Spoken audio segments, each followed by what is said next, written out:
Assalamualaikum warahmatullahi wabarakatuh dan salam sejahtera. Terlebih dahulu, saya ingin mengucapkan terima kasih kerana sudi meluangkan masa bersama kami hari ini. Saya, Nazatul Liana binti Idris Shah bersama rakan-rakan kumpulan saya, Ilya Syahira binti Muhammad Nur Hanis dan Hanisah binti Ajizan akan membincangkan satu topik yang sangat relevan dalam dunia pendidikan pada masa kini, iaitu hak cipta harta intelek dalam pembelajaran digital.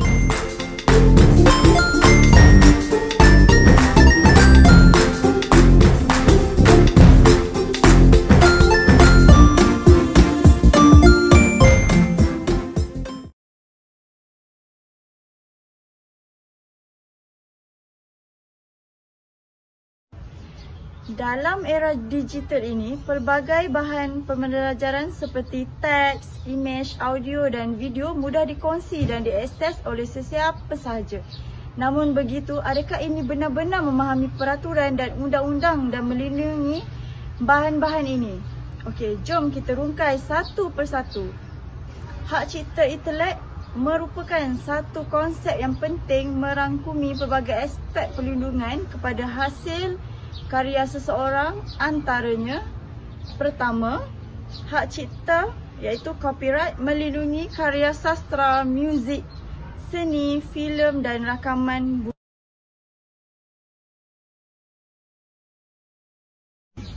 Kedua adalah patent, melindungi ciptaan atau inovasi baharu. Ketiga adalah tanda dagangan ataupun trademark, melindungi simbol atau logo yang mewakili sesuatu jenama atau syarikat. Hari ini, kami akan menerangkan peranan hak cipta intelek dalam pembelajaran digital, cabaran yang dihadapi serta langkah penyelesaian yang boleh kita ambil untuk memastikan penggunaan bahan tersebut dilakukan dengan cara yang sah dan beretika.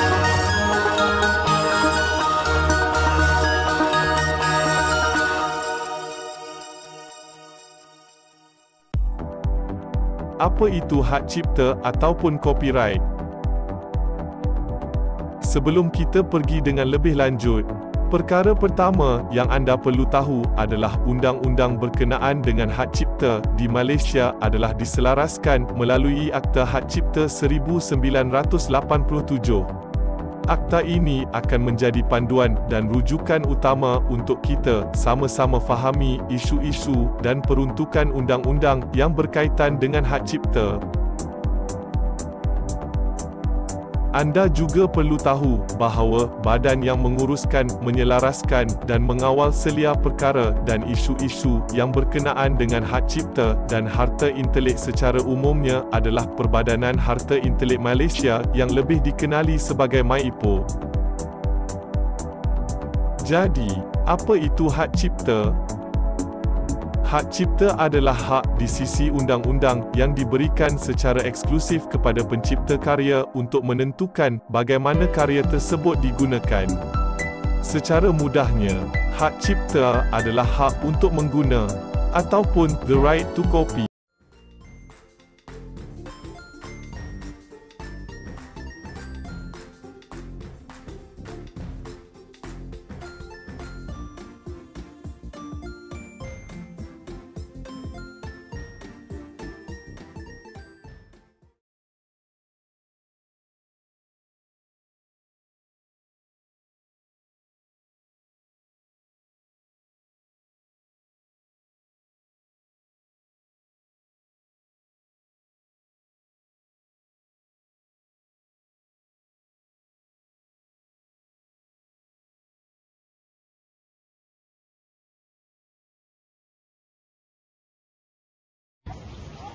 Terima kasih Nazatul Liana. Saya, Ilya Syahira, akan menyambung pembentangan dengan menjelaskan kepentingan hak cipta dalam pembelajaran digital. Dengan perkembangan teknologi, pelbagai platform pembelajaran telah diwujudkan untuk memberikan akses kepada sumber pendidikan berkualiti secara atas talian. Antara platform yang sering digunakan termasuk 1. MOOC, Massive Open Online Course. kursus dalam talian terbuka yang ditawarkan oleh universiti atau organisasi tertentu. Yang kedua, OER, Open Educational Resources, sumber pembelajaran yang boleh diakses secara percuma oleh pendidik dan pelajar. Yang ketiga, OCW, Open Courseware, bahan pengajaran dan kuliah dalam talian yang dibuka kepada umum. Walaupun bahan pembelajaran ini boleh diakses secara terbuka, tidak semua boleh digunakan sesuka hati. Banyak bahan OER menggunakan lesen Creative Commons iaitu CC yang mempunyai syarat tertentu. Antaranya CC-BY bebas digunakan tetapi perlu kreditkan kepada pencipta. CC-BY-SA pula perlu kreditkan pencipta dan hasil karya baharu perlu dikongsi dengan lesen yang sama. Yang ketiga ialah CC-BY-NC, bebas digunakan untuk tujuan bukan komersial sahaja.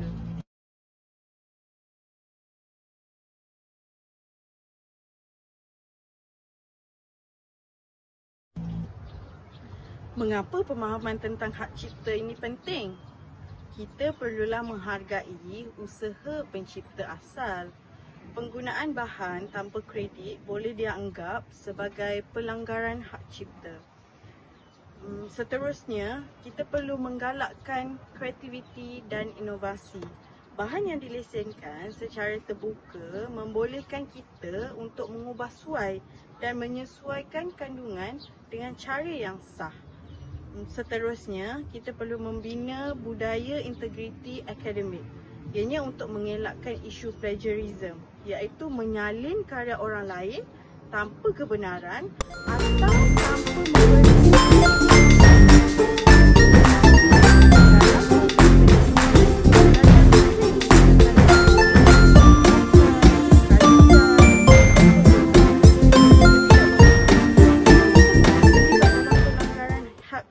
yang boleh memberi kesan kepada kredibiliti dan menimbulkan isu undang-undang.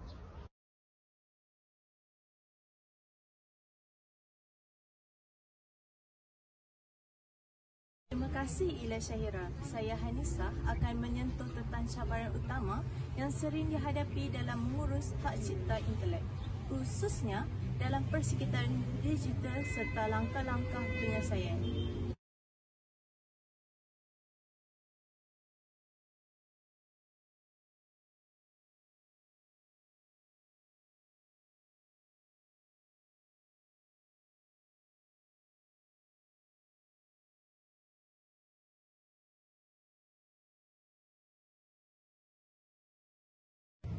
Cabaran utama ialah kemudahan dan akses salinan.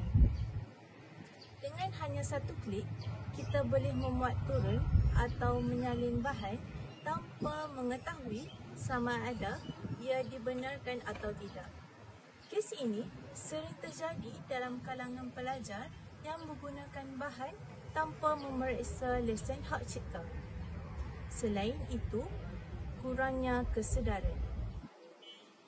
Ramai pelajar dan juga pendidik tidak memahami syarat penggunaan bahan digital. Misalnya, ada yang menyangka bahawa semua bahan di internet boleh digunakan tanpa sekatat. Seterusnya ialah plagiarism. Sikap tidak ambil peduli terhadap hak cipta boleh menyebabkan pelanggaran akademik. Sebagai contoh, pelajar mungkin menyalin kandungan daripada laman web tanpa memberi kredit kepada pemilik asal. Oleh itu, penyelesaian dan amalan terbaik adalah dengan pemahaman lesen dan kebenaran. Sebelum menggunakan mana-mana bahan, pastikan kita memeriksa lesen atau menghubungi pemilik hak cipta untuk mendapatkan kebenaran. Selain itu, kita perlulah guna sumber OER dan Creative Commons. banyak bahan yang disertakan dengan lesen terbuka boleh digunakan secara sah. Contohnya, dari laman web seperti OER, Commons, Coursera dan edX.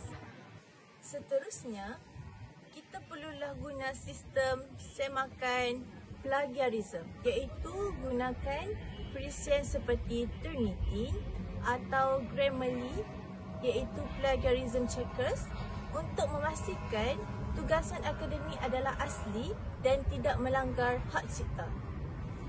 Seterusnya, sentiasa berikan kredit, iaitu jika menggunakan imej, video atau teks orang lain, sertakan rujukan atau atribusi yang jelas. Selain itu ialah kesedaran dan pendidikan. Institusi pendidikan juga perlu menganjurkan bengkel atau kursus yang berkaitan hak cipta untuk meningkatkan kesedaran dalam kalangan pelajar dan juga pensyarah.